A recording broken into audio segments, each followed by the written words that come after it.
Welcome to food Ganesha YouTube channel.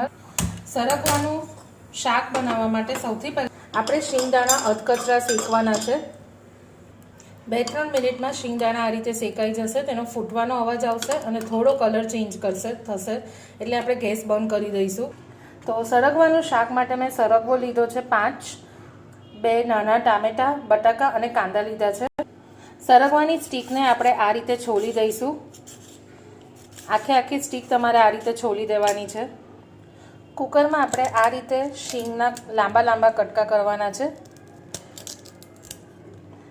આ રીતના બટાકાને છોલીને તેને આપણા આ રીતે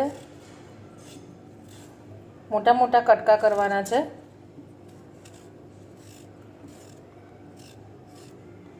આ રીતે સરગવો ખાલી ડૂબે એટલું આપણે પાણી એડ કરીશું.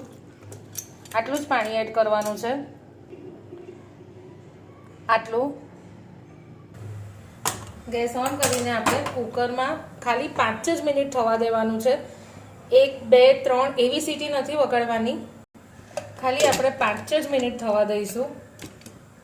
ગેસ ધીમો રાખીશું. કાંદા અને ટામેટાં આપણે આ રીતે ઝીણા સમારીશું. કુકરનો ગેસ બંધ કરી દઈશું આપણે. 5 મિનિટ થઈ ગઈ છે એટલે. ગેસ ઓન કરી આપણે એક બ્રોડ પેન મૂકીશું ગરમ કરવા. 3 ચમચા આપણે તેલ એડ કરીશું. આ રીતે બધી જગ્યાએ સ્પ્રેડ કરી દઈશું. તેલ ગરમ થાય એટલે થોડી રાઈ, જીરું, હિંગ એડ કરીને આપણે કાંદા એડ કરી દઈશું ઝીણા સમારેલા. તમે ચોપરમાં પણ કટ કરી શકો છો. લીમડો એડ કરીશું વચ્ચે. કાંદા ફટાફટ ચડે તેના માટે આપણે મસાલો એડ કરીશું. અડધી ચમચીથી ઓછી હળદર, 1 ચમચું લાલ મરચું પાવડર, અડધી ચમચી ધાણા જીરું પાવડર એડ કર્યા પછી આપણે બરાબર મિક્સ કરી દઈશું. કાંદા જ્યારે અધકચરા ચઢે, સોફ્ટ થાય એટલે આપણે ટામેટાં એડ કરીશું. કાંદા થોડા સોફ્ટ થઈ ગયા છે એટલે હવે આપણે ટામેટાં એડ કરીશું. કુકરમાં આપણે બટાકા ઓલરેડી તેના મોટા કટકા કરીને નાખેલા છે, તો આપણે એ વસ્તુની જ ધ્યાન રાખીને જ કુકરમાં સરગવો અને બટાકા બંને સાથે 90% બફાય એ ધ્યાનમાં રાખીને જ આપણે બટાકાના મોટા કટકા કરેલા. હવે ટામેટાં ફટાફટ ચડે તેના માટે આપણે થોડું બંધ કરી દઈશું. શાક ચડે ત્યાં સુધી આપણે શિંગદાણાનો ભૂકો કરી દઈશું. શિંગદાણા છે, કાજુ છે અથવા તો કોપરાની છીણ છે, એ બધી વસ્તુ ગ્રેવીને ઘટ કરવામાં બહુ જ મદદ કરે છે.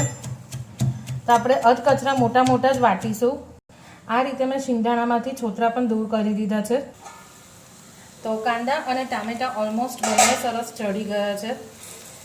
ટામેટાં અને કાંદા બંને એકદમ જ સોફ્ટ થઈ ગયા છે. કુકરની વધારાની હવા બહાર કાઢીને આપણે કુકર ખોલીશું અને ચેક કરીશું. તો બટાકા અને સરગવો બંને એકદમ જ સરસ બફાઈ ગયા છે. હવે કુકરનું વધારાનું પાણી ફેંકી નથી દેવાનું. આપણે એક વાટકીમાં કે એમાં કાઢી દઈશું. જરૂર પડે તો આ જ પાણી ઉમેરીશું શાકમાં. બાકીનું જે થોડું પાણી બચેલું એની સાથે આપણે એડ કરીશું બટાકા અને સરગવો. ઉપરથી આપણે 1 ચમચી જેટલું મીઠું એડ કરીશું. થોડું પાણી એડ કરીશ અને સાથે જ શિંગદાણાનો ભૂકો એડ કરીશું. 1-2 વખત ધ્યાનથી હલાવીશું, કારણ કે સરગવાની શીંગ થોડી વધારે સોફ્ટ થઈ ગઈ છે કુકરમાં કરી છે તેમ છતાં. એક વખત મિક્સ કર્યા પછી એને આપણે આ રીતે ઢાંકી દઈશું. તો 4-5 મિનિટ સીજી જાય પછી આપણે ગેસ બંધ કરી દઈશું અને અડધી ચમચી ઉપરથી ખાંડ એડ કરીશું. ઓપ્શનલ છે. કોથમીર એડ કરીશું છેલ્લે. તો આ સરગવાના શાક સાથે તમે રોટલી અથવા તો ભાખરી પીરસી શકો છો.